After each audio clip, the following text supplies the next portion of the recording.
gusto estar acá, muchas gracias por haber venido, por haberse acercado a la inauguración de estos conversatorios. Este es el primero en relación al libro Habitar Componiendo, Tejedurías Psicoanalíticas.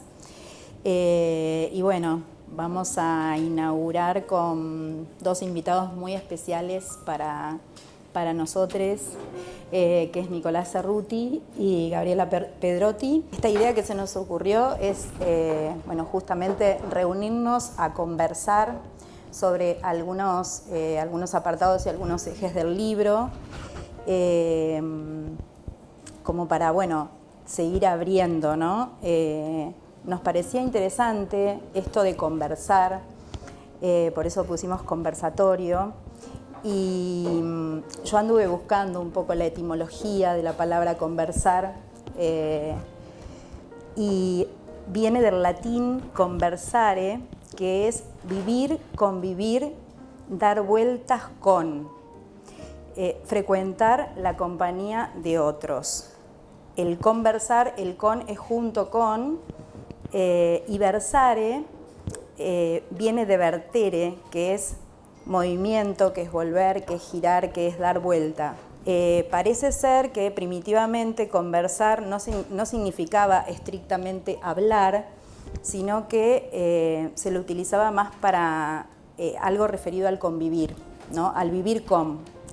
Y parece ser también que durante la Edad Media el vocablo fue adquiriendo un matiz más restringido, y de la idea de convivir con alguien pasó a tratar con alguien mediante las palabras. Entonces, desde la vida en común, de ese conversatorio, de lo converso, de la conversión, del cambio, de dar vuelta hacia algo, bueno, nos parecía muy interesante, en realidad me parecía también muy interesante en relación a esto de habitar con, ¿no? El habitar, el conversar, bueno, como que tienen raíces etimológicas, filológicas, y bueno, arrancamos con el conversar y con este conversatorio, así que le voy a dar la palabra a Nicolás Cerruti, psicoanalista, escritor, editor, y bueno, que formó parte muy importante de la composición de este libro, así que muchas gracias, Nico, y bueno, adelante. Gracias, Eli, gracias, Marcelo, por la invitación a conversar. Entiendo que no es una presentación del libro y entiendo que la idea es conversar, así que yo voy a poner en tensión algunos párrafos, algunas cosas que el libro trae, y después veremos qué se desarrolla. En principio lo fui escribiendo porque en esta oportunidad me interesa interrogar la escritura y me interesa un poco ir viendo qué pasa con eso. Porque este año yo me propuse ir articulando en distintos espacios, en distintos lados, y tratar de hacer algo con esta pregunta: ¿para qué escribir en psicoanálisis? Es una pregunta lo suficientemente compleja, me parece, como para no eludirla más. No es para mí necesaria, sino que es urgente. Creo que la escritura en psicoanálisis es caótica, es prolija, es sabionda, es erudita, es aburrida, es intensa, es desesperante, es anodina, es expulsiva, es placentera, es laberíntica, es poética. Es a veces como la sexualidad, como la pulsión, como el cuerpo de quien escribe. Es un tema complejo que no se resume en el problema del autor y el lector. Me parece que tiene otros temas invisibles como la edición, la distribución, el nombre, el renombre, las lógicas de poder, los imaginarios, etc. No creo que el lazo con la escritura sea sencillo, pero así todo encuentro en ese lazo la expresión viva del psicoanálisis. Entonces, ¿para qué escribir en psicoanálisis? ¿Para qué este libro de psicoanálisis? Es una presentación que va hacia una conversación Y por eso me parece encarar las cosas por acá, pero antes de empezar a puntuar estos 3 capítulos la introducción y 3 capítulos que nos propusieron, quiero ir hacia el final del libro, porque como no estamos en una institución y estamos en un bar, eso me da cierta soltura, me pone medio nervioso que esto después se filma y por ahí llega a gente de las instituciones, pero sepan disculpar a la gente de las instituciones, a las que asimismo pertenecen. Y entonces una de las preguntas para mí, para conversar, es qué sería presentar este libro, no conversar, presentar este libro en una institución. ¿Y qué sería presentar este libro en la institución en que pertenecen? ¿No? Y voy a leer un párrafo como para ver qué sería presentar este libro en la institución en que pertenecen, si se lee el libro, ¿no? Dice, Lacan nos abrió el campo freudiano desde nuevas lecturas, discursos, epistemologías y otras disciplinas. Extendió la clínica hacia otras estructuras y modos de anudamientos. Hoy, a 40 años de este legado, es de destacar que se ha renovado muy poco desde verdaderos nuevos aportes estructurales. Mientras tanto, se cura un emblemático decir paradojal que se encontraría cuidando al psicoanálisis de los nuevos modos epocales, sus movimientos, de otros discursos y prácticas de padecimientos sociales, de la política de la polis. Posición generadora de un efecto de desvitalización y de límite para la incorporación de nuevas generaciones, impidiendo la polinización y su fructífera diseminación. Entonces destaco nuevas lecturas, el aporte de otras disciplinas, otros anudamientos, en contraposición de cuidados del psicoanálisis. Los autores, les autores, traen algunos de estos efectos: la desvitalización, la limitación del que se incorporen nuevas generaciones. Y el párrafo sigue así, que es la parte donde yo también lo he padecido. Encrucijadas sostenidas por el lugar amo, pero a su vez acompañadas por el goce del esclavo. Hay un libro muy bueno de Simona Forti que, rastreando lo que dice Foucault de la mano de Judith Butler, dice: el sujeto se constituye por las relaciones de poder, junto a la sujeción o sometimiento se da al mismo tiempo su subjetivación. Somos dominados por un poder externo que al mismo tiempo nos constituye. Entonces ellos dicen, encrucijadas sostenidas por el lugar del amo, pero a su vez acompañadas por el goce del esclavo. Desde una cantidad de miembros en posición de adeptos obsecuentes, temerosos a nombrar lo sancionado como descalificado, lo prohibido de ser dicho, un evitar citar a ciertos autores y textos no autorizados, invitados no deseables de sus presencias, etcétera, etcétera, etcétera. ¿Qué sería hablar, presentar este libro en una institución que hace eso? Y no es una institución, son las instituciones que hacen eso.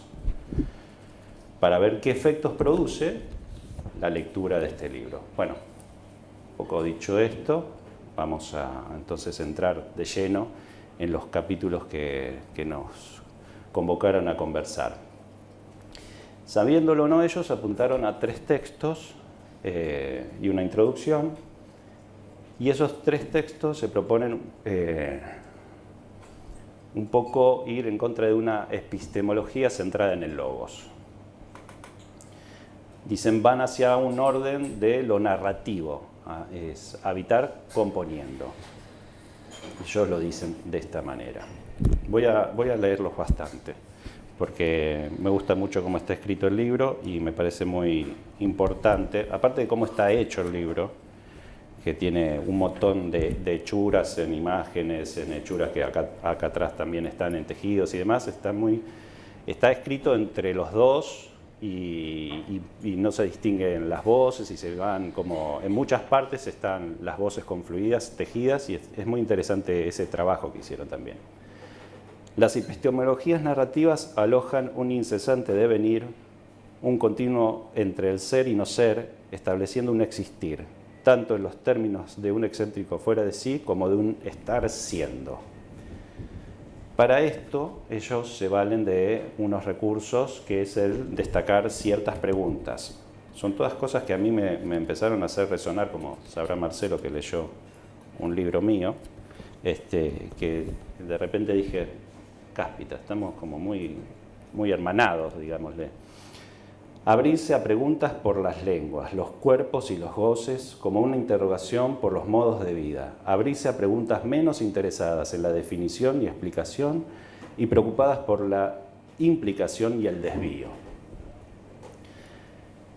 Yo encontré esto y me sorprendió porque me parece que más allá de que sea un decir del psicoanálisis, es un saber hacer que ellos traen hacia el psicoanálisis. A mí me gustaría que sea un recurso del psicoanálisis este hacer que ellos van tramando.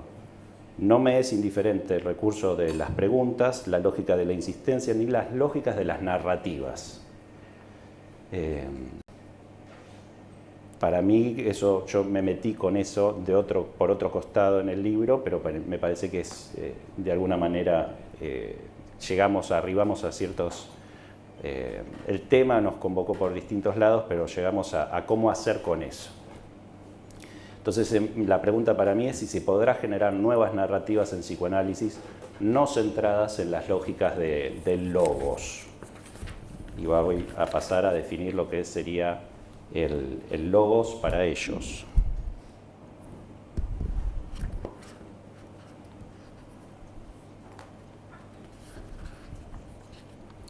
El logos en Occidente se escribirá con la pretensión y la aspiración de lo universal, clasificatorio y abstracto, generando indeseados efectos de segregación y rechazo. El logos encarnará los paradigmas hegemónicos de cada época en los términos de un uno compacto y concentracionario que rechazará y excluirá toda dimensión de lo heterogéneo, la diferencia y la otredad, haciendo impostura de un uno imperante a modo de dominios, desde diagramas y estrategias de poder cristalizados en argumentos dogmáticos de saber universal.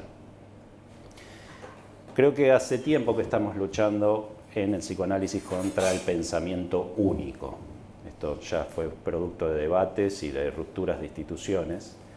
Y ese pensamiento único que se encarna en las instituciones particularmente, en nuestros modos de leer, o mejor dicho, en los modos en que nos dicen que debemos leer. Entonces, al parecer, interrogar estas narrativas no podríamos hacerlo sin interrogar el logos, sin interrogar a su vez cómo el sostenimiento de este logos, que es el conocimiento, la razón del conocimiento, nos va acercando y dejando por fuera lo otro, lo heterogéneo, lo diferente. Cómo este logos nos propone un pensamiento único y universal, cómo en definitiva nos dice qué somos y debemos ser, cómo apunta al ser. Y para ellos, alojarse de otro modo en el ser es lo que ellos van nombrando como el estar siendo, que se destaca en uno de los textos de este modo. Mientras que los estoicos generan el elogio del movimiento, del estar siendo en lugar de la fijeza del ser, es Kush quien va a encarnar y empaisajar esta dimensión sonora del estar. Y el psicoanálisis entrará en el trenzado interrogando las cristalizaciones del ser que se repiten como ecos en esa caja de resonancia que es el cuerpo. Para mí, un libro de psicoanálisis que traiga lecturas de Kush es como ya es mucho terreno ganado. Les voy a traer a Kush. Kush es inmenso, les voy a traer solamente una parte como para entender la problemática que Kush trae a nuestras tierras.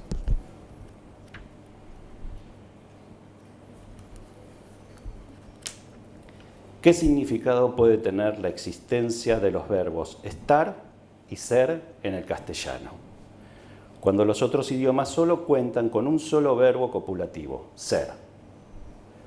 Quizás la aparición del verbo estar se debió a que, a fines de la Edad Media, ya había en España quien andaba por la calle haciendo un balance de su vida modesta y que al encontrarse con un amigo debía menospreciar aquello de lo cual se sentía satisfecho. Y en cambio debía mentir algunas cosas para no perder la posibilidad de ser alguien ante el otro. Y eso es un ambiente donde se era hidalgo o no se era nadie. También entonces se debía esgrimir lo que se había adquirido. ¿Y cómo se era alguien? Pues teniendo cosas, títulos, beneficios, buena sangre o lo que fuera. Pero todo eso un poco por fuera, ya que por dentro apenas estaba, nacido sin más en medio del mundo, sin tener nada que realmente le satisfaga. ¿Qué es lo que realmente nos satisface? Pensar, ser, estamos en problemas. De ese problema nos sacó y nos metió Freud, ya no por el logos.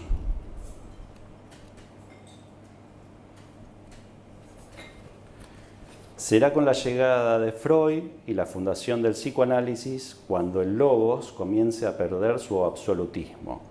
El desembarco de la sexualidad desencajará la luna de miel entre el pensamiento científico y lo real, escribiendo el imborrable desconcierto entre el organismo y el cuerpo tallado por el lenguaje y la cultura. La sexualidad, pero mucho más el desconcierto entre el organismo y el cuerpo tallado por el lenguaje y la cultura. En esta última palabrita, lo que se suele escurrir y olvidar, solo porque no pertenecemos a la misma cultura que Lacan. Por no pertenecer a esa cultura, ofendidos y con vergüenza por nuestra pobre cultura, barremos bajo la alfombra nuestro estar, nuestro territorio, todo ese tallado que nos forjó y forja en provecho de una cultura que no es la nuestra, pero que nos encandila. El psicoanálisis no es universal, o si lo es, como teoría, será respetando el estar, que es un modo también de decir que uno por uno, en cada lugar y cultura y territorio e idioma y la lengua. El canto de la lengua no es igual en cada uno, ni en cada lugar, ni en cada cultura, pero tampoco es igual el tallado del cuerpo por la misma. Esto lo trajo Freud con la sexualidad y Lacan con la lengua.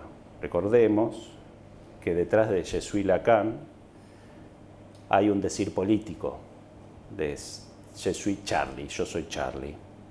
Ese lema que surgió cuando, luego del atentado contra la revista satírica francesa Charlie Hebdo, atentado de dos hermanos que pertenecían a Al Qaeda, en respuesta a las publicaciones satíricas de la revista sobre el profeta Mahoma. Debajo de toda frase que afirma el ser está la problemática de la disputa del pensar, y ese pensar tiene una raíz fuerte en los modos de estar. ¿Qué narrativas queremos propiciar? Al parecer, el psicoanálisis nos viene a proponer una crisis del logo, de la razón, del pensamiento, del saber, del poder.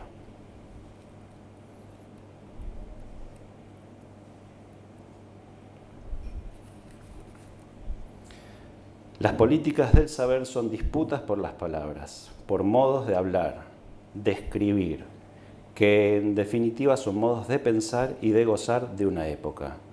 Intervenir en la práctica del lenguaje consiste, de alguna manera, en afectar las formas en que se organiza el poder. Modos de hablar y su deslizamiento de escribir. Por eso me interesa esta pregunta: ¿para qué escribir en psicoanálisis? Voy a rescatar de vuelta cómo lo dicen ellos. Escribir, que en definitiva son modos de pensar y de gozar de una época. Termino con esto, así pasamos a Gaby y después a la conversación, con un párrafo que se repite, pero que me parece muy, muy interesante, y que es un párrafo guía, que dice nuevamente: abrirse a preguntas por las lenguas, los cuerpos y los goces, abrirse a preguntas menos interesadas en la definición, explicación, y sí preocupadas por la implicación y el desvío. Es lo que Freud supo hacer, fundando un campo y un lazo inédito en lo social. Gracias. Bueno, buenas tardes a todos. Gracias a Eli y a Marce por la invitación. Bueno, que fuera un conversatorio, la verdad que me tentaba, digamos, ¿no? Que no fuera una presentación. Pero bueno, igualmente uno escribe cosas y piensa y no me quedé pensando cuál sería la diferencia, porque en realidad me puse a escribir cosas y dije, bueno, y me pasó algo, primero aprendí un montón con el libro de ustedes, aprendí muchas cosas que no sabía, no solo del saber, aprendí de esto que que voy a tratar de contarles acerca de lo que para mí implica esto de lo narrativo. Pero hoy a la mañana, digamos, me pasó que es un libro que me invitó a ir a muchos otros lugares. Entonces dije, hay libros que son porosos y te invitan a buscar amigos, y hay libros que son duros, ¿no? Que hace que uno se sienta hasta culpable por lo que no sabe. Entonces vos lees y te sentís que, uy Dios, ¿no? Todo lo que no sé, ¿no? Te hacen sentir mal. Y este es un libro que como que jugaba, iba a buscar libros, me acordaba de autores que hacía mucho no buscaba. Ya ese efecto me pareció buenísimo, ¿no? Casi que después no quería escribir porque tenía tantas cosas y dije, voy a conversar nada más, pero como me arborizo un montón y me voy demasiado por las ramas, dije, bueno. Dentro de esos amigos que me ayudaron a encontrar nuevamente, encontré uno que es un libro muy hermoso de Carlos, siempre lo pronuncio mal, Scliar. No, te miro porque está cerquita, porque creo que en algún momento hablamos de este libro. Y entonces quiero regalarles algo que me evocó, porque lo encontré después de haber leído vuestro libro, que me parece que tiene mucho que ver con la escritura de ustedes, que dice así: la escritura es una voz encarnada, voces de tantos unos y de tantos otros, voces de antes, remotísimas, voces de la duración, voces de los instantes en que se componen y descomponen trazos que luego se darán a ver, o a tocar, o a callar. Y para oír voces hay que salir. No, mejor dicho, hay que salirse, quitarse, desandarse, alargarse hasta volverse uno irreconocible, hasta no haber uno.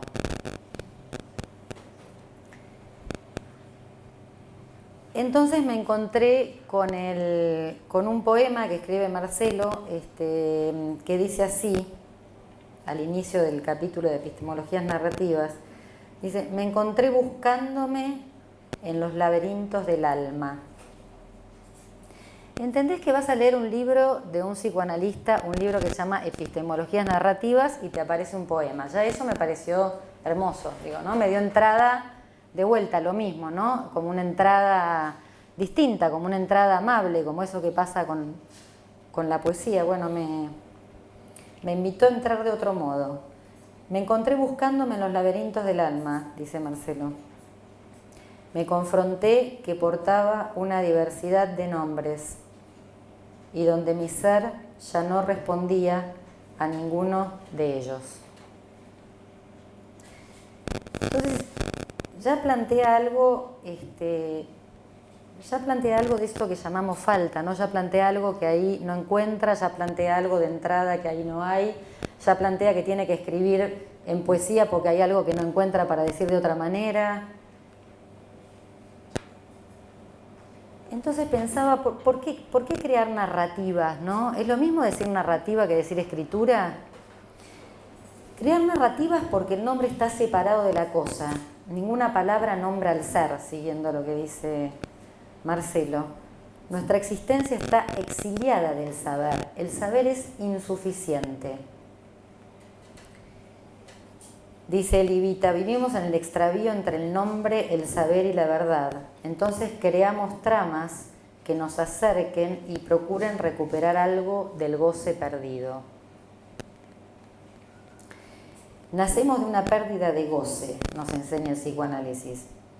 Y esto a mí me parece muy importante porque yo creo que una de las cosas o de los vicios que tenemos los analistas es estar hablando todo el tiempo de cómo acotamos el goce, cómo quitamos goce, cómo sacamos goce, como si hubiera así una cuestión donde derrochamos goce por todos lados, y yo creo que estamos desesperados por encontrar algún goce que nos dé algún tipo de satisfacción y que nos permita quedarnos un poquito más satisfechos en esta vida, poder encontrar un poquito de lazo y de sentido con el otro, en los textos, en la escritura.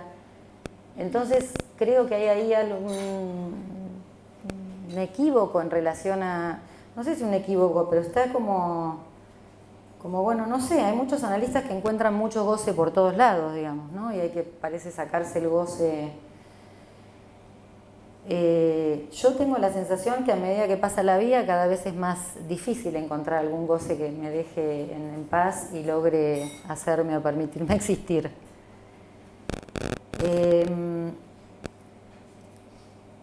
Entonces, Eli dice, en un principio era el verbo, pero ahí habla, es interesante porque dice, en el principio era el verbo, pero dice, está lo que va más allá del verbo, lo que acompaña al verbo, que es la voz, ¿no? Entonces trae el cuerpo, ¿no? Trae el cuerpo.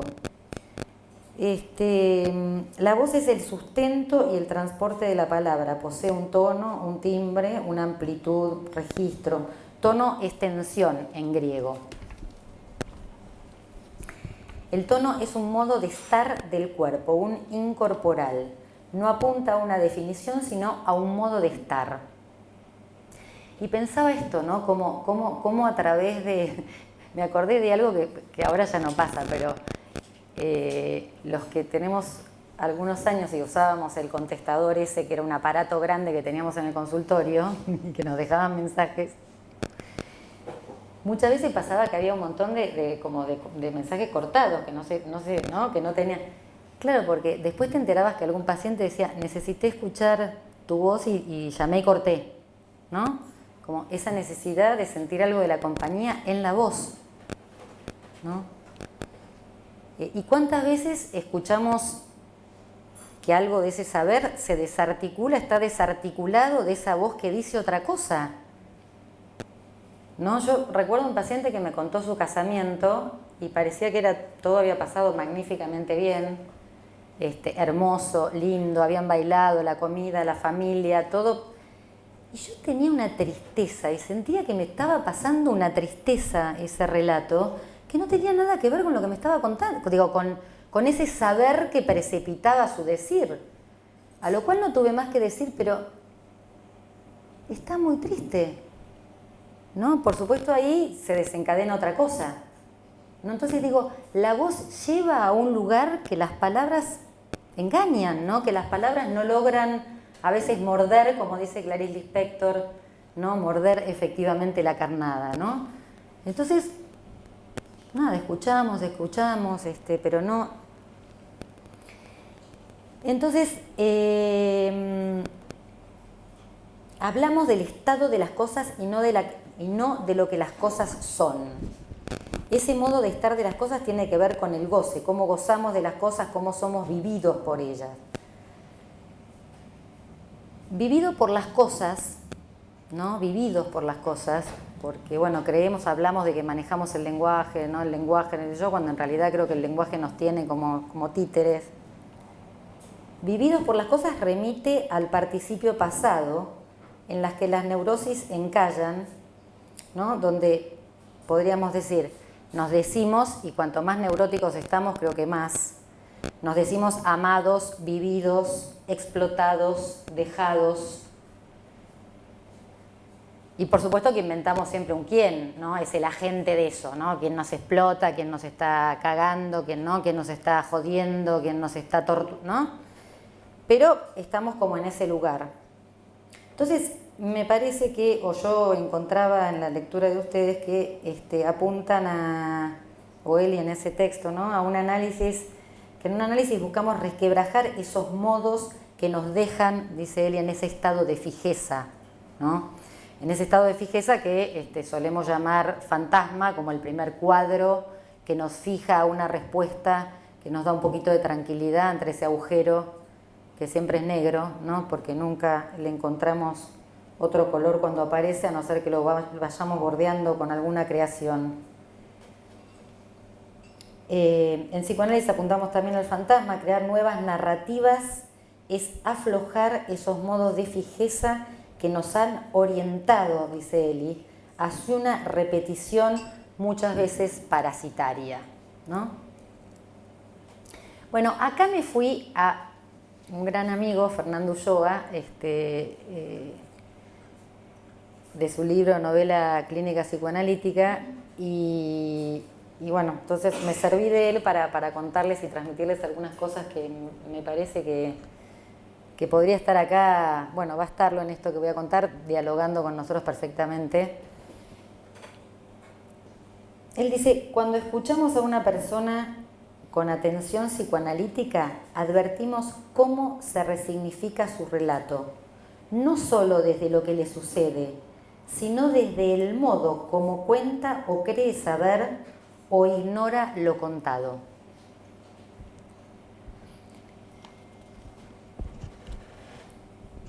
Entonces pensaba, es cierto, ¿no? Cuando escuchamos a un paciente decir, estamos atentos a cómo dice, que no es lo mismo decir, falleció mi papá, que mi papá me dejó, que mi papá me abandonó, que mi papá me cagó. Digo, ¿no? Versiones de un mismo hecho, sin embargo, cada uno de esos decires porta distintos lugares de donde ese sujeto se ubica. En lo que se dice se cuela el afecto, ¿no? Se cuela el afecto, la tristeza, el enojo, el dolor, la indiferencia.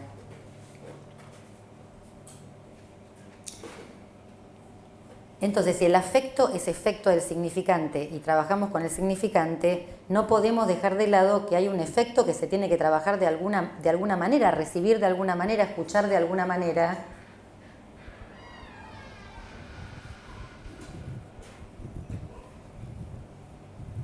Que para mí es la ternura, pero no voy a hablar de eso hoy acá, pero que para mí tiene mucho que ver con la ternura, ¿no? Esos quistes de muerte que están como encarnados y mortifican al sujeto. Creo que la única manera de hacer algo con eso es renunciar a la palabra dicha para alojar algo del vacío y que se pueda producir allí una renuncia. La ternura es la posibilidad de declinar algo de esa esquirla que lastima y aloja porque el analista pasó por ese lugar, porque el analista perdió, porque el analista entiende de esa pérdida, porque el analista, digamos, se juega ahí el análisis del analista. Sigo con Ulloa. Un sueño deviene en elocuente no tanto por lo que se recuerda, sino por la manera como se refiere lo recordado o cómo se reconocen los olvidos. Si bien una narración, dice, no es un sueño, tampoco es de todo ajeno a los mecanismos oníricos de condensación y desplazamiento, de recuerdos que insisten y olvidos tenaces. Desde una perspectiva psicoanalítica, cuando se cuenta una historia, esto me parece importante, entra a contar, en sentido de pesar, otra historia, la que el estilo trasunta, que como música de fondo habla del que está hablando. Es linda esa idea, ¿no? Habla del que está hablando. Por eso, él dice, es muy importante pensar los modos novelados. Habla de los modos novelados. Y yo, por supuesto, escuché los modos no velados, ¿no? O sea, ¿cómo escuchamos lo crudo? ¿Cómo hacemos si no inventar una narrativa para darle alguna cocción a eso crudo? ¿Cómo armamos una ficción para cocer eso que quedó allí crudo? Se trata de abordar la novela, dice Ulloa, en el sentido de la nouvelle. Nouvelle es noticias nuevas. Recordando la novela familiar neurótica y el papel que juega esta observación freudiana en la construcción del sujeto infantil, ¿no? Pues ya nos hablaba Freud de la novela neurótica. Avanzar por caminos ignorados solo vale si tomamos muy en cuenta la ficción novelada. Una ficción que no pretende, dice Ulloa, y con esto voy terminando con su recorrido, pero me llevaron, porque me parece que tiene mucha consonancia con el planteo que hacen en estos textos. Una ficción que no pretende velar fetichísticamente la realidad, sino que trabaja los hechos hasta acceder a los datos suficientes para desarmar el paradigma que los hizo posibles y proponer uno nuevo. ¿Cómo estar psicoanalista y no serlo? Bueno, es casi un eslogan del, ¿no? ¿Cómo estar psicoanalista y no serlo? ¿Cómo no morir en el intento de la demanda, ¿no? De caer o quedar atrapado en la demanda? La lectura de Ulloa me parece que más que por lo que piensa es por lo que a él le sucede. Este registro le hará factible componer una narración como alternativa de interpretación. Él dice que diga, poder decir de lo que ahí acontece sin decir a persona alguna.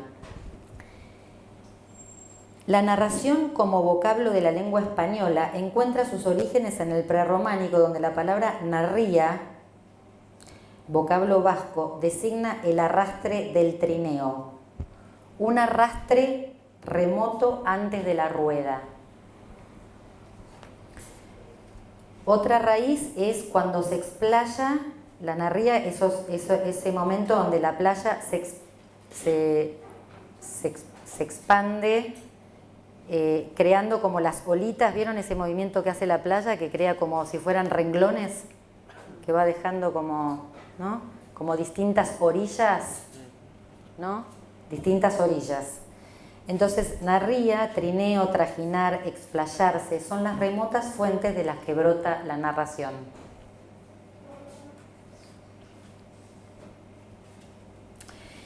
Los estoicos, nos cuenta Eli, se preguntan por lo permanentemente en movimiento, a diferencia del ser de Platón y Aristóteles. El movimiento, el devenir, lo siendo, lo inestable.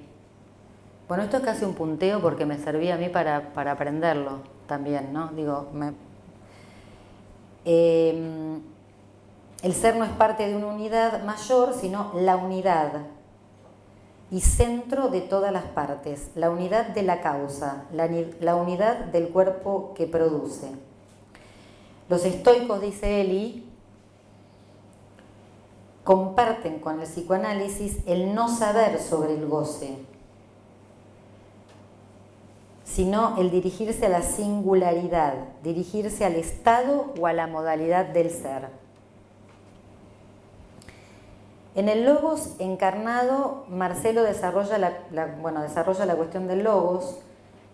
Dice que formar parte del logos, si uno pertenece a Occidente, forma parte de ese logos y a su supremacía. El logos tendrá una suerte de resonancia que refiere tanto al lenguaje como a la razón, ¿no? Y yo pensaba si este logos, ¿no?, de Occidente no se repetía en esas pequeños logos que se crean,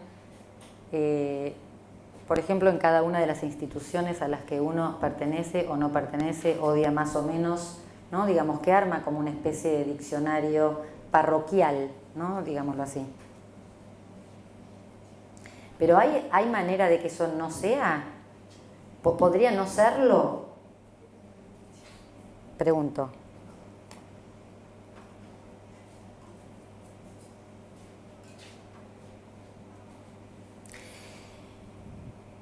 ¿Será con Freud que el logos pierde el absolutismo? Bueno, leería la misma cita que leyó Nico, cita de Marcelo Eses, creo que es 80. Será con la llegada de Freud y la fundación del psicoanálisis cuando el logos comience a perder su absolutismo. El desembarco de las sexualidades encajará la luna de miel entre el pensamiento científico y lo real, inscribiendo el imborrable desconcierto entre organismo y el cuerpo tallado por el lenguaje y la cultura. Es la misma que leíste, ¿no? La palabra mata la cosa. Los residuos, dirá Freud, por un lado, lo que queda ausente como extranjero es la cosa para Lacan,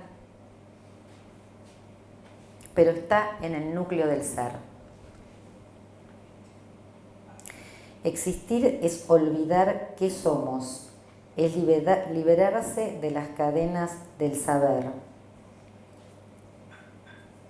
Pero se cuela la sustancia gozante.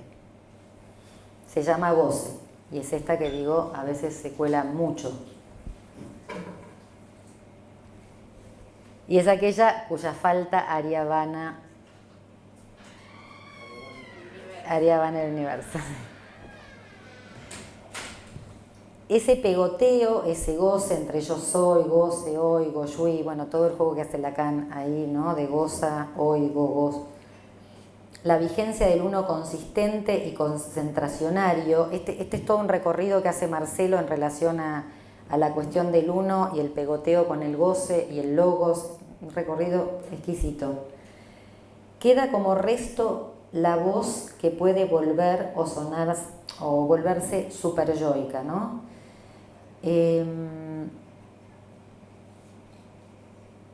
Ese resto concentracionario, ¿no? Eso me cuesta decir esa palabra, ¿no? Se puede volver superyoica. La usa todo el tiempo. La usa todo el tiempo, sí, pero me costa, cada vez que la quería, como te juro que la repetí en voz alta, pero me vuelvo a trabar.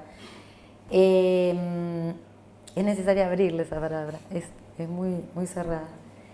Entonces, digo, este resto superyoico, ¿no? Decía.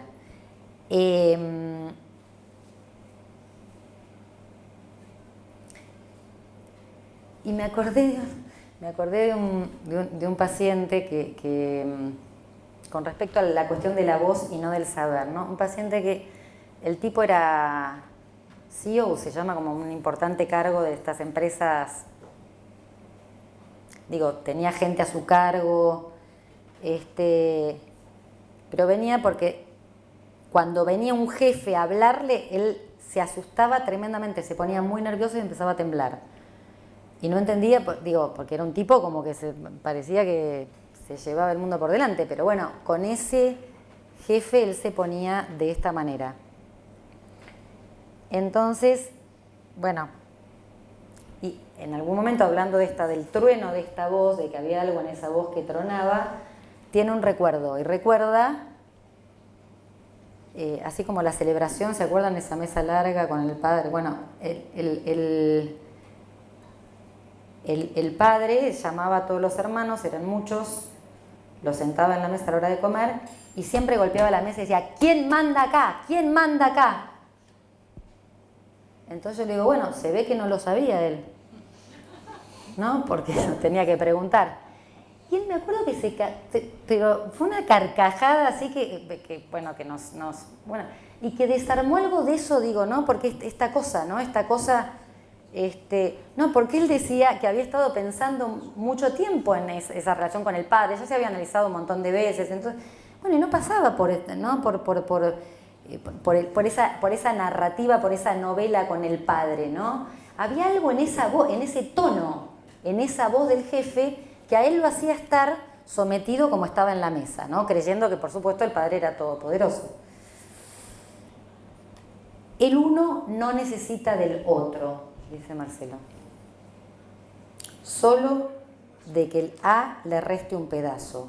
Solo se ubicará como causa cuando se reste la pesadez superyoica y anime la causa, o sea, es a partir de que un pedacito de esa situación, de ese goce superyoico cae, que ganamos un poquito de libertad.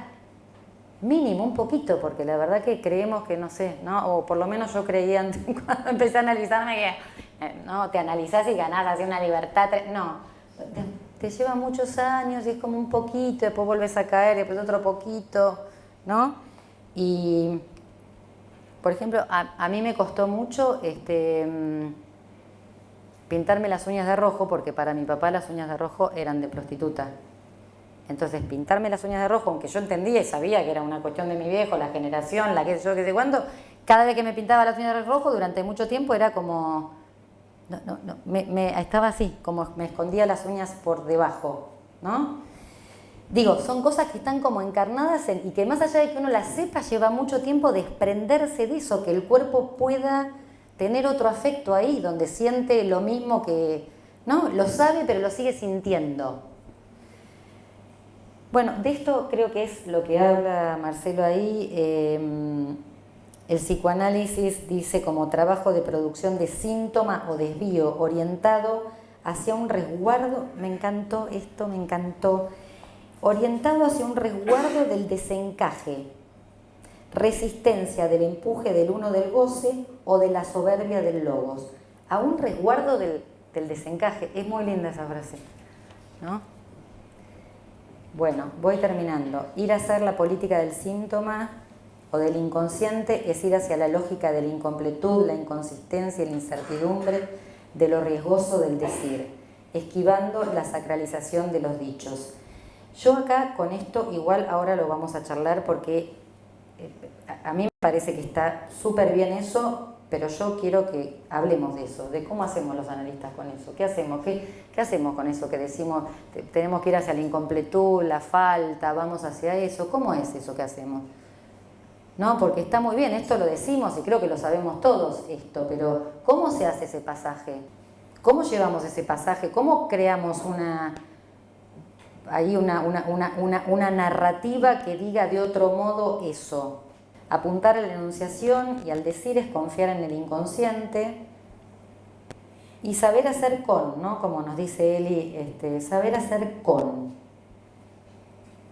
Saber hacer con, que Lacan amplía la cita, saber hacer con eso que nos enreda los pies, ¿no? A cada uno, saber hacer con eso que nos ata en un mismo lugar, ¿no? Es saber hacer con lo otro, con eso oscuro, con eso que no sabemos, con eso que nos patea en contra, ¿no? ¿Cómo vamos hacia lo vital? Esto es lo que quiero poner a... ¿Cómo vamos hacia lo vital y no lo que nos deja encriptados en la muerte? ¿Cómo hacemos para ir hacia eso vital? ¿Cómo leemos en la clínica para despegar lo que está mortificado? ¿Cómo leemos? ¿De qué manera hacemos eso? ¿Cómo hacemos para que lo vivido, lo acallado, lo soñado se vuelva soñante, se vuelva viviente, se vuelva amante? ¿Cómo nos gerundiamos un poco más? ¿Cómo salimos de ese participio pasado para encontrar lo vivo?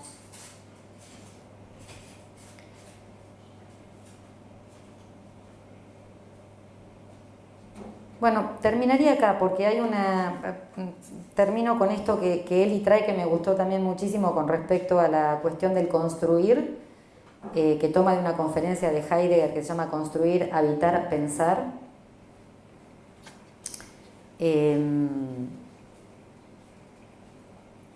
Construir en el alemán dice es habitar, One. No sé si, no importa la pronunciación, algo así. Dice que no, como que no se usa más esta palabra, pero queda una huella que es Nachheben. Bueno, que es vecino, exactamente. Y Nachbauen, aquel que habita en la proximidad, aquel que habita en la proximidad. Entonces, ¿cómo aproximar lo otro de uno? ¿Cómo aproximarnos a una narrativa más viva?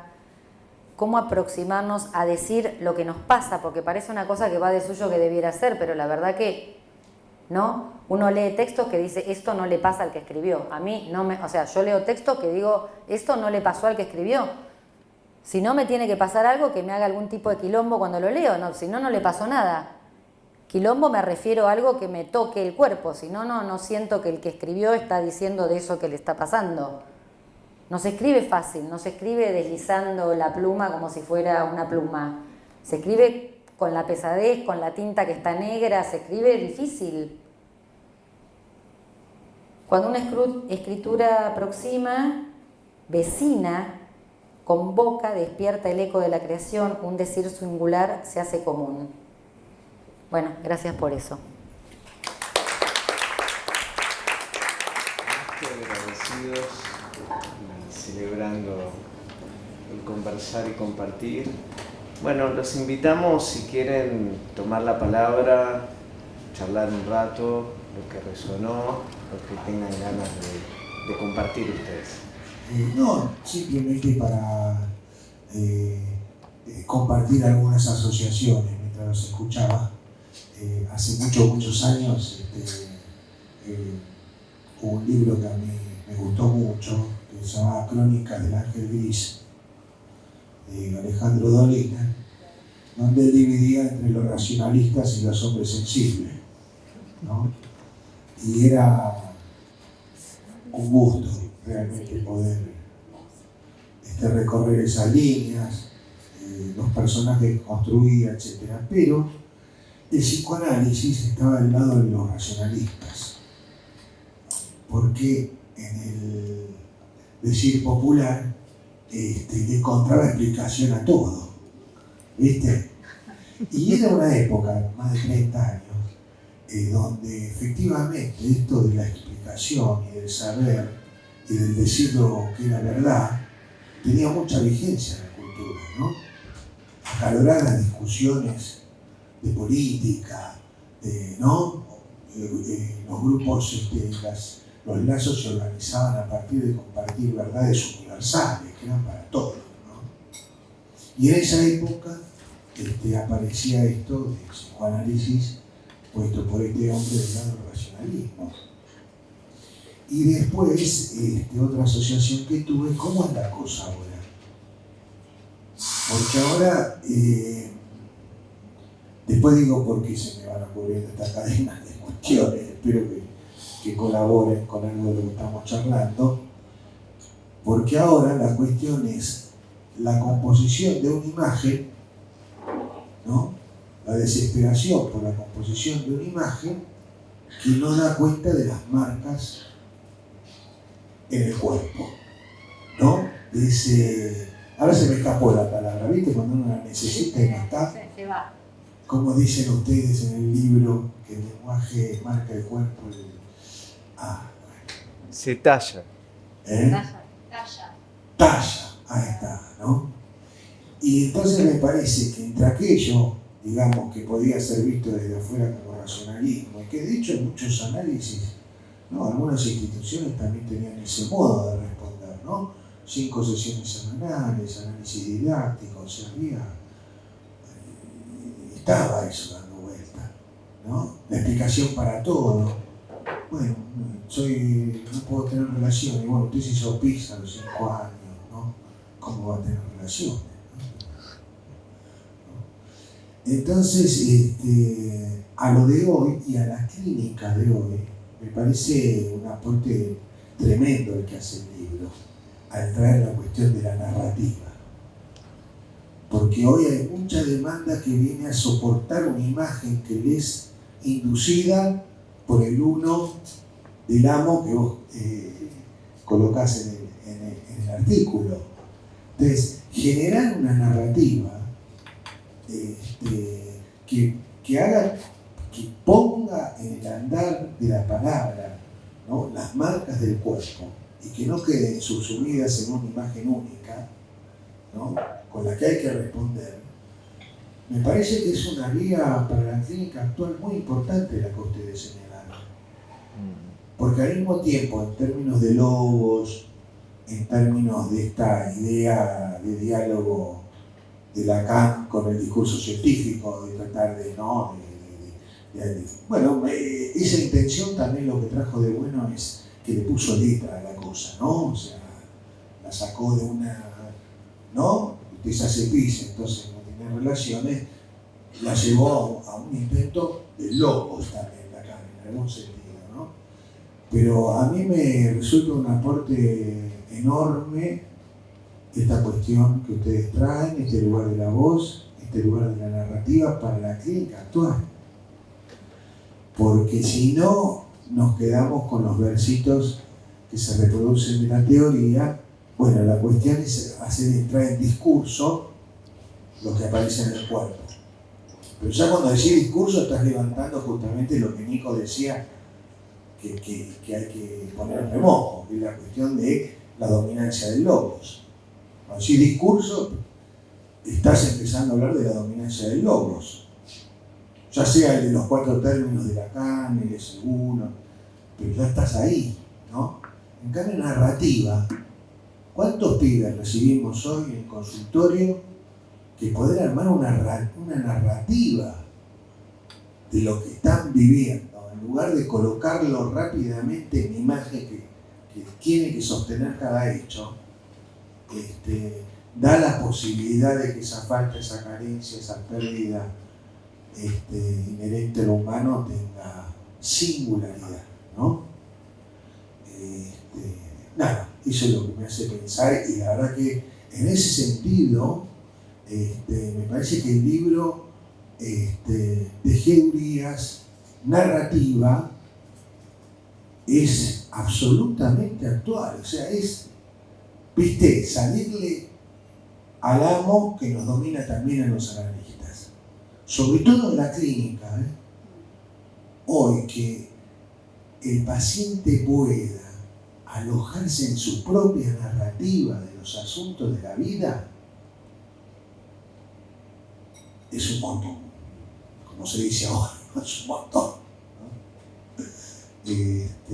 Nada, quería colocar eso en juego también y decir que la cuestión del saber, a lo que empuja muchas veces, es hacer del saber psicoanalítico y de la práctica psicoanalítica aquella marca que deja Dolina en su relato, ¿no?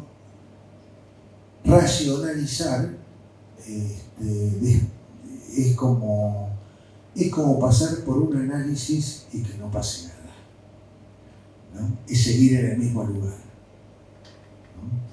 ¿no? No, nada más eso quería comentar. Pero hay algo que dijo Gaby, ¿eso cómo se hace? ¿No? ¿Y eso cómo se hace? Yo creo que la respuesta también la dio ella, diciendo, se ve que no sabía. Me parece que es una muestra de lo que es una interpretación psicoanalítica que no va en el sentido del racionalismo del que hablaba recién Martín, ¿no? Que si hay algún punto que le debemos a Lacan fue el de rescatar el valor del equívoco y de lo poético de la interpretación analítica, que es, obviamente que estaba en Freud, pero que luego se perdió un cachito y que ahora me parece que somos unos cuantos quienes estamos trabajando para realmente poner en valor eso, y me parece que justamente se junta con otra cosa que vos también, Gaby, te preguntaste respecto de la cuestión del goce, que en realidad son los goces, y que ahí creo que justamente se ve que no sabía, que descoloca, que causa risa, que no explica nada, no le estás diciendo ninguna voz contraversión del padre, sino que cae de lo que vos le decís, que ahí está también parte de esto de que se le resta esa consistencia, y hay algo de un goce que se pierde, porque se desmonta esa figura tronadora, y por otro lado hace otro goce posible, ¿no? Entonces me parece que, bueno, que esto me gustaba compartir. Con mucha resonancia, muy agradecido, con un efecto de maravillosa,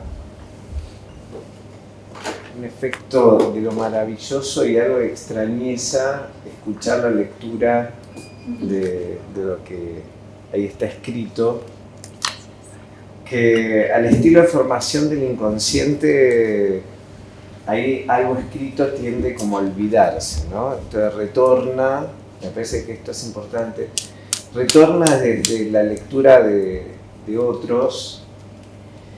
Me gustó mucho ambas ubicaciones, porque también, compartiendo también con Eli y a mí, que hace a lo epocal y a la cultura que venimos construyendo acá en Occidente, el psicoanálisis como un gran aporte inmenso que nos permite habitar ahí, de cómo poder irse desprendiendo del uno, ¿no? Esto que también has traído en ese texto, y donde venimos a contramarcha con el empuje de la cultura, donde no solamente el goce es epocal, el otro es epocal, ¿no? Porque si no nos quedamos en un estructuralismo pensando en las invariantes del otro,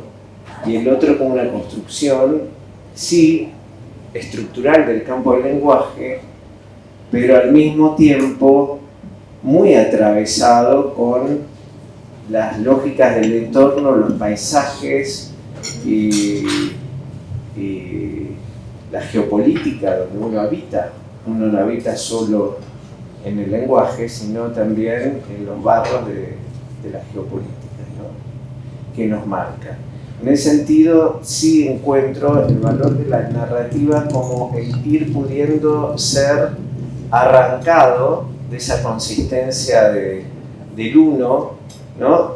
Que en el decir mismo ya es el pasaje de un significante a otro, y también el encuentro con las otredades, ¿no? Porque tampoco es un otro abstracto, es el encuentro con o sea, el otro encarnado en el analista, los otros en un encuentro en presencial, ¿no?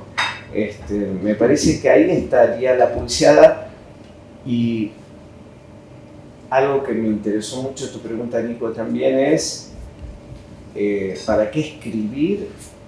Inicialmente y modestamente diría intentar hacer síntoma, ¿no? Intentar hacer síntoma de algo de lo que está encajado, y que en la medida que está encajado me parece que encarna un sufrimiento actual singular y colectivo, ¿no? Me parece que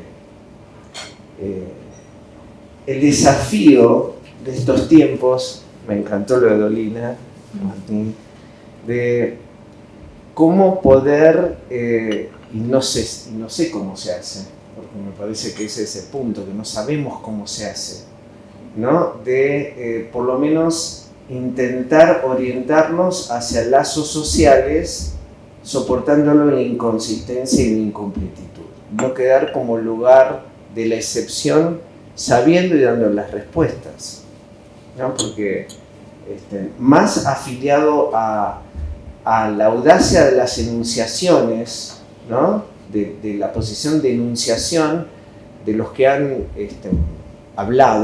nos han hablado, que encerrado en las citas de los enunciados. Me parece que ahí se nos pierde, volvemos al uno una y otra vez, porque el uno es todo el tiempo, ¿no? Volvemos a anclarnos ahí, ampararnos en esa referencia, ¿no? No sé, para seguir hablando. Bueno, sí, yo me quedé también con las preguntas sobre todo, ¿no? Que me parecen muy interesantes. Esto que decías vos, Nico, de, bueno, ¿para qué escribir en psicoanálisis? La otra que era si la escritura es lo mismo que la narración, o algo así era, ¿no? Si escribir es igual que narrar, y cómo se hace, ¿no? Parece que son las tres preguntas que a mí más me resonaron de lo que fueron leyendo. Muchísimas gracias por esa lectura tan generosa, y no voy a responder a todo esto, pero sí me gusta como poder conversar y acercar algo. El cómo se hace, yo tampoco sé cómo, pero creo que se va haciendo, ¿no? Volviendo a los gerundios, me parece que se va haciendo cada vez, y en esa apuesta de ir haciendo cada vez, tal vez algo se va escribiendo, y tal vez esa escritura permita alguna otra narración. Es una apuesta, es una posibilidad. Y a mí se me complica un poco con esto de el psicoanálisis, ¿no? Tengo ahí una complicación porque me parece que si lo ubicamos como plural, ¿no? Como que, no sé si, digo, es una pregunta igual, ¿no? Como el psicoanálisis, los psicoanálisis, yo no podría responder para qué se escribe en psicoanálisis, sí podría rimar para qué escribimos esto que escribimos, que aparte también es complejo porque lo escribimos entre dos, entonces, pero en mi caso, y por supuesto resonando con Marce porque algo de esto compartimos, tuvo que ver con un poco con esto de que decía Martín también, yo lo diría como en estos términos, de rasgar un poco esas tramas tan urdidas, tan apretadas, ¿no? Entonces esa necesidad de abrir y de ver qué se podía colar por ahí, ¿no? Qué agujerito se podría armar y qué se podría atravesar en ese agujero o en ese espacio.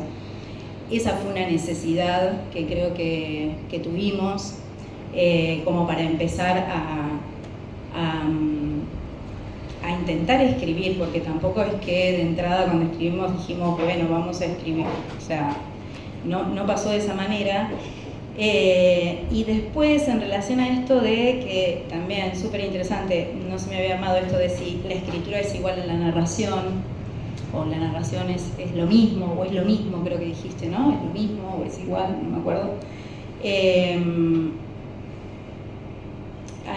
A mí me parece que hay algo de la narración que se me junta mucho con la oralidad, ¿no? Lo narrado, lo oral, lo transmitido oralmente, que va armando una narración. Históricamente la escritura vino después, pero tampoco me cierra mucho esto del antes y el después y esta cuestión más lineal. Me parece que a medida que uno va rasgando y va pudiendo escribir algo de esa narración va siendo otra, y algo de esa otredad narrativa permite que uno siga escribiendo. Es como si fuera una espiral, ¿no? Se me arma un poco de esa manera. Así que bueno, muchas gracias por las preguntas que me parecieron maravillosas, por los recorridos, por la lectura y comparto algo de la sensación de extranjería con eso que uno escribe y que después cuando te vuelve como otra narrativa también. Entonces creo que es lo más hermoso de esta experiencia, así que muchísimas gracias y no sé si ustedes quieren decir algo más. ¿Quieren decir algo más? Hacer más preguntas de esas lindas que hacen.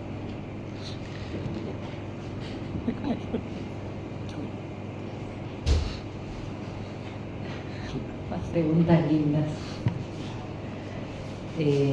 Bueno, coincido con lo que decía Martín absolutamente,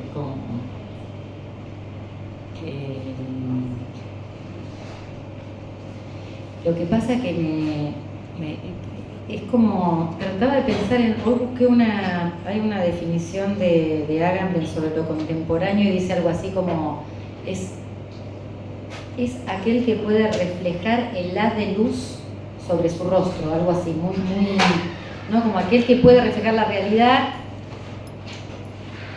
Y pensaba en eso, ¿no? Que este es un libro que testimonia todo el tiempo las preguntas que nos estamos haciendo hoy, ¿no?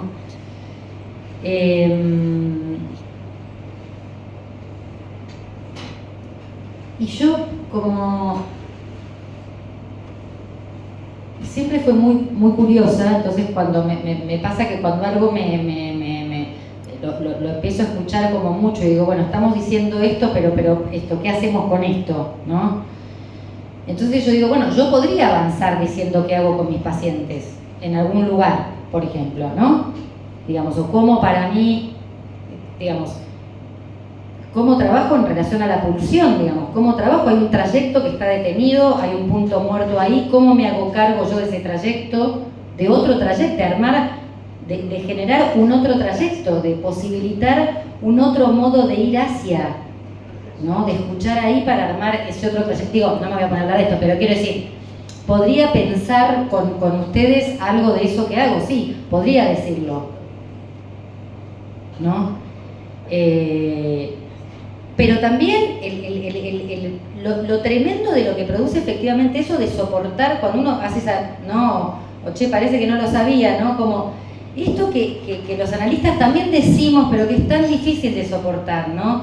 Hacer, o sea, sostenerse en el equívoco, en el chiste, creo que nos asusta, nos da miedo, pues nosotros también, digo, digamos, no sé cuántas veces armamos intervenciones, a veces me escucho armando intervenciones como, qué sé yo, que no me dicen nada, si no me dicen nada a mí, no dicen nada, no van a decir nada al otro, porque no me sorprendieron, porque no me encontraron, pero estar en ese lugar donde uno efectivamente puede encontrarse con lo inesperado, es re difícil, o sea, pasa poco eso, ¿no?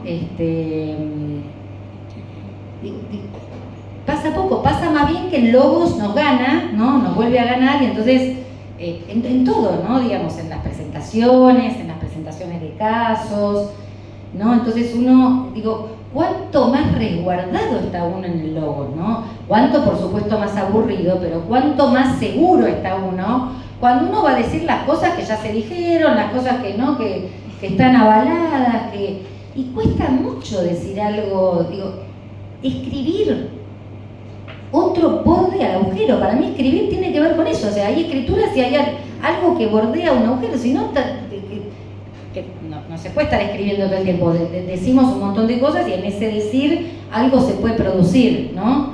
De la toma de eso inefable, algo muerde ahí en algún momento, pero es poquito, digo, ¿no? Pero ese poquito se confiesa poco, digo yo. O sea, lo decimos poco los analistas, por eso, porque nos la pasamos diciendo que no decimos, que nada, pero se dice poco de esto que hacemos. Esto es lo que yo digo, bueno, pero a ver, bueno, está bien, pero jugate y decilo, ¿qué intervención te marcó? ¿Qué charla con otro colega o en esa institución? O, ¿entendés? Te animaste te animaste, pero no por coraje, ¿no? Creo que hay que tener coraje igualmente hay que tener coraje para escuchar y recibir eso que nos pasó sin saber si está bien o mal, o sea, sin juicio. Quedarnos sin juicio es como, ya, viste, lo buscamos ahí la aprobación ¿no? Y como, pero la buscamos, digo, esto nos pasa, qué sé yo terminé de hablar y la miré a María y no me miró, pero tenía ganas de decirle, estuve bien, ¿te parece que estuve bien? ¿No? Como, digo, a uno le pasa eso, como, está bien, ¿no? Como uno, o no, nos pasa eso. Entonces, esto, ¿no? Cómo generar esa confianza por eso decía que el libro de ustedes, cuando de entrada me pasó eso, que me invitó me invitó como a pasear, me invitó a buscar estos recuerdos de cosas que pasaban con pacientes, otros textos, salir de la traba que me genera a veces el pensamiento, ¿no? Que, bueno, en mi escuela me pasa mucho eso, pero bueno, qué sé yo, me pasa. Hay otros como las personas que están acá, como Marcelo y Martín, con los que puedo dialogar de otra manera y hablamos de otros autores y no sé qué. Hemos compartido. Otra cosa que me pasaba, cuando hablamos del conversar, es que nosotros compartimos con Martín y con Marcelo un cártel de publicaciones en la Escuela Freudiana de Buenos Aires y armamos un espacio que se llamaba Lectores, ¿no? Entonces le decíamos a los analistas, tienen que comentar el efecto de lectura, no es una presentación del libro, es lo que les pasó a ustedes con la lectura de ese texto, ¿sí? O sea, lo que les pasó, algo de lo que les pasó, lo hablan, pueden tomar lo hablan. No, yo tengo que presentar un escrito, decime cuántos minutos, yo sin un escrito. Por un momento nos preguntamos, ¿cómo puede ser que los analistas no nos animamos a hablar? ¿Cómo puede ser que si no tenemos un texto escrito desde el hola hasta, ¿no? Con el nombre arriba, el número de página, no podamos conversar? No hubo un analista que no nos dijera que tenía que escribir que no se animaba a conversar. No, porque viste, conversar sin tener nada escrito. Bueno, pero como dejate tomar por el efecto de lo que, no, porque eran los efectos en ese espacio en particular. Y a mí me quedó esa pregunta también, es difícil conversar, pero conversar porque es arriesgarse al equívoco, arriesgarse a la, ¿no? Digamos, al desvío, ¿no? Me estoy yendo. No, tampoco no. ¿Eh? Estoy yendo. Es un sí para habilitarla que se siga yendo.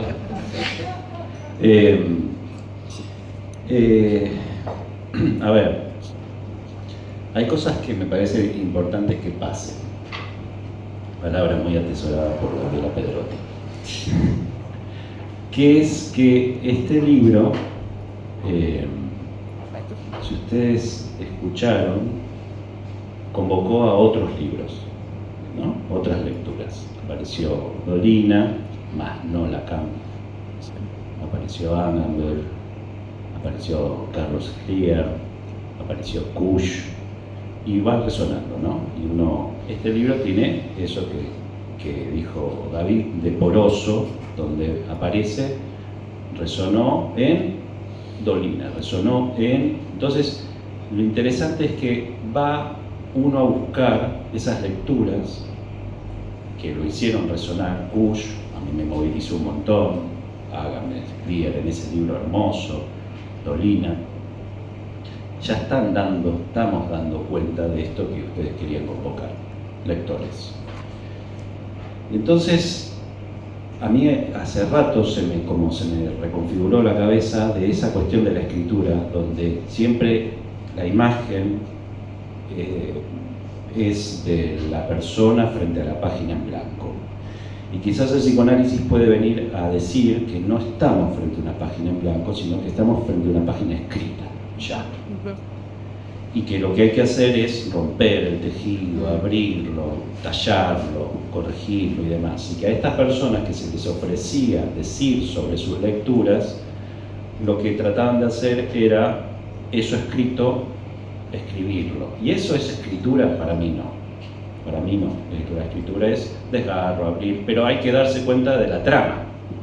Y para darse cuenta de la trama, el psicoanálisis. Entonces, lo que yo vaya a expresar no es escritura. Lo que yo vaya a hacer con las palabras, en su defecto, podría ser algo de eso. No se lo pediría a nadie eso, porque hay que abrir la trama de la que estamos hechos. Entonces es un principio un poco jodido. Es difícil lo que les estaba pidiendo a la gente. Por ahí eso mismo lo hacen con algunos íntimos, pero es una exposición, porque es como quedarse desentramados por momentos y demás. Y no estamos tan dispuestos a, cuando decimos de nuestras lecturas, resonar con otros. Porque abrimos la trama y entonces ahí se puede colar nuevamente el decir de algunos otros que nos vienen a decir: ah, vos resonaste porque entonces tal cosa. Bueno, claro, la cierran de vuelta. La cierran y a otra de las orientaciones que dijo Gaby, ¿qué hago con esta palabra? Hay que abrirla, ¿no? La dice, la siente, la escucha, me cuesta decir, hay que abrirla, esta palabra hay que abrirla. Como esa palabra, todas las palabras. Bueno, hay que estar disponible y dispuesto a hacer algo al respecto. Y estamos atravesados un montón de cosas. Lo que a mí me parece que es, todo esto es porque hay una idea política que los llevó a ustedes a leer, que los llevó a hacer de esas lecturas escritura, que los llevó más allá de ciertos, bueno, ¿qué es el psicoanálisis o los psicoanálisis, todo eso? Siempre es la misma problemática. Podemos hacer el juego de no hay un psicoanálisis, hay los psicoanálisis, pero seguimos nombrando el psicoanálisis. La trama se tiene que romper, y la trama se rompe cuando hay un libro que es de psicoanálisis y te lleva a Dolina, y te lleva a Kusch, y te lleva a las lecturas que dicen el psicoanálisis desde Kusch, desde Dolina, y todos lo sabemos, y eso también es psicoanálisis. Pero romper la trama es una dificultad. Por eso me parece que yo festejo el efecto de esto, que no es fácil tampoco conversar. No es fácil tampoco conversar. No es fácil tampoco convocar a conversar. Que hay que bancarse la frustración. bancarse la frustración de que el otro está y no está a la misma vez, puede no estar y tal vez algo pueda resonar después. Y para eso se escribe también un libro, para lo que puede resonar después. Entonces, como todo el tiempo estuvieron diciendo, los efectos de la lectura que nos vuelven, los efectos de la lectura que nos vuelven. Bueno, algo entonces se pudo romper esa trama y el otro entró y pudo decir otra cosa con lo mismo que uno lo tramaron, ¿no? Pero si son efectos de lectura, entonces no están escuchando ustedes en este momento en ese otro que lo tramaron de vuelta algo que los atrapa. Qué lindo que decís el psicoanálisis en el libro, una cagada, no dijeron nada cuando dicen eso, sin embargo pasa otra cosa. Bueno, yo festejo que haya pasado otra cosa, que nos hayan convocado a conversar, que en la lectura nueva de este libro a mí también me haya pasado otra cosa, que haya ido a buscar a Kush, que me hayan dado ganas de seguir leyéndolo a Kush, que no tengo tanto tiempo para volver a leerlo a Kush, pero quisiera seguir leyéndolo a Kush. Les pido por favor que lean a Kush. Adhiero. Aparte es muy divertido leerlo a Kush, bueno, no importa. Así que bueno, gracias.